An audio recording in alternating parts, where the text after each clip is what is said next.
Peristiwa kebangsaan masa penjajahan. Rempah-rempah begitu melimpah di bumi Indonesia. Melimpahnya rempah-rempah dapat meningkatkan kesejahteraan masyarakat Indonesia. Namun, rempah-rempah yang begitu melimpah juga membuat bangsa-bangsa di Eropa berusaha untuk menguasai perdagangannya. Salah satu rempah-rempah yang menjadi buruan bangsa Eropa adalah cengkeh. Cengkeh memiliki banyak manfaat.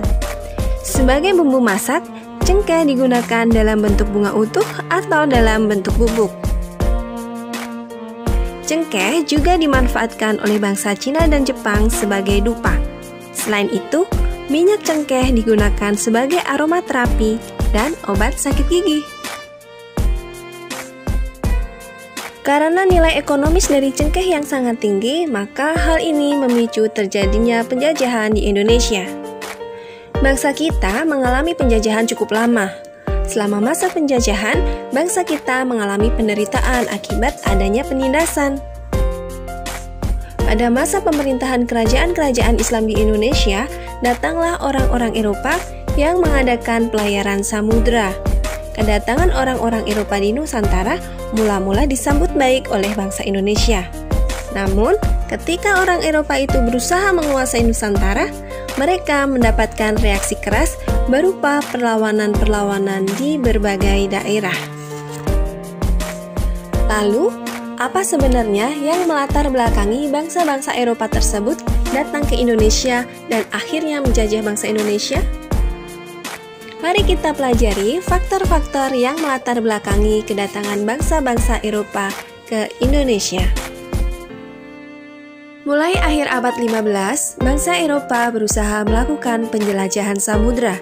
Bangsa Eropa yang pernah melakukan penjelajahan dan penjajahan di Indonesia dimulai oleh bangsa Portugis. Kapal mereka pertama kali mendarat di Malaka pada tahun 1511.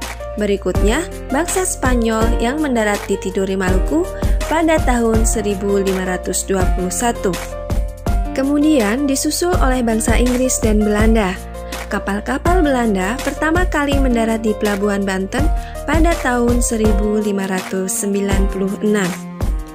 Adapun faktor-faktor pendorong penjelajahan samudera antara lain sebagai berikut. Adanya keinginan mencari kekayaan atau gold. Kekayaan yang mereka cari terutama adalah rempah-rempah. Sekitar abad 15, di Eropa harga rempah-rempah sangat mahal. Harga rempah-rempah semahal harga emas atau gold. Mereka sangat membutuhkan rempah-rempah untuk industri obat-obatan dan bumbu masakan. Faktor yang kedua adalah adanya keinginan menyebarkan agama atau gospel. Selain mencari kekayaan dan tanah jajahan, bangsa Eropa juga membawa misi khusus. Misi khusus tersebut adalah menyebarkan agama kepada penduduk daerah yang dikuasainya. Tugas mereka ini dianggap sebagai tugas suci yang harus dilaksanakan ke seluruh dunia dan dipelopori oleh bangsa Portugis. Faktor yang ketiga adalah keinginan mencari kejayaan atau glory. Di Eropa, ada suatu anggapan bahwa apabila suatu negara mempunyai banyak tanah jajahan, negara tersebut termasuk negara yang jaya atau glory. Dengan adanya anggapan ini, negara-negara Eropa berlomba-lomba untuk mencari tanah jajahan sebanyak-banyaknya. Adapun faktor yang keempat adalah perkembangan ilmu pengetahuan dan teknologi. Ilmu pengetahuan dan teknologi berkembang pesat. Contohnya seperti dikembangkannya teknik pembuatan kapal yang dapat digunakan untuk mengarungi samudra luas. Ditemukannya mesiu untuk persenjataan, sehingga senjata dapat digunakan untuk melindungi pelayaran dari ancaman bajak laut dan sebagainya. Dan ditemukannya kompas. Kompas digunakan sebagai penunjuk arah, sehingga para penjelajah tidak lagi bergantung pada kebiasaan alam. Untuk menentukan arah, biasanya mereka berpedoman pada bintang sehingga jika angkasa tertutup awan, mereka tidak dapat meneruskan pelayaran. Namun dengan adanya kompas, mereka bebas berlayar ke arah manapun tanpa gangguan, baik siang maupun malam.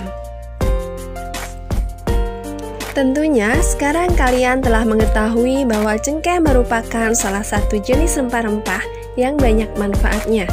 Harganya pun cukup tinggi, sehingga sampai kini masih banyak masyarakat yang membudidayakannya. Untuk dapat mengambil manfaat cengkeh secara maksimal, setelah dipetik, cengkeh kemudian dikeringkan dengan cara dijemur.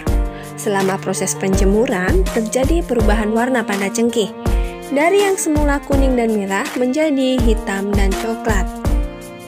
Pada proses pengeringan cengkeh terjadi perubahan benda yang disebabkan oleh kalor atau panas. Dari proses tersebut, kita ketahui pengaruh kalor atau energi panas pada benda. Nah, pernahkah kamu mengamati benda-benda yang ada di sekitarmu? Benda-benda yang ada di sekitarmu memiliki sifat dan wujud yang berbeda-beda.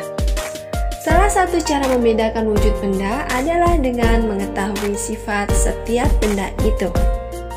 Mari kita pelajari sifat-sifat benda. Benda-benda yang ada di sekitar kita dapat kita golongkan menjadi 3, yaitu benda padat, benda cair, dan juga benda gas. Ketiganya memiliki sifat yang berbeda-beda. Yang pertama adalah benda padat. Benda padat memiliki sifat tidak dipengaruhi oleh wadahnya. Di dalam kehidupan sehari-hari, kamu sering menyaksikan benda padat dapat berubah. Sesungguhnya, bentuk benda padat tidak dapat mengikuti wadahnya. Benda padat dapat diubah dengan beberapa perlakuan, seperti diberi panas, diberi tekanan tinggi, atau diberi perlakuan fisik seperti menggunting, menekan, melipat, atau menyobek. Yang berikutnya adalah benda cair. Benda cair dapat mengikuti bentuk wadahnya. Misalnya, minyak goreng di dalam botol akan berubah bentuk jika dituang ke penggorengan. Demikian pula dengan air yang dituang ke botol, maka bentuknya akan seperti botol. Sifat lainnya adalah mengalir dari tempat yang tinggi ke tempat yang rendah. Terbukti saat kita melihat air terjun, maka air akan mengalir dari tempat yang tinggi ke tempat yang rendah. Yang ketiga adalah benda gas. Sifat dari benda gas adalah mengisi seluruh ruangan yang ditempatinya. Benda gas terdapat di segala tempat, bahkan wadah yang terlihat kosong pun ternyata berisi udara.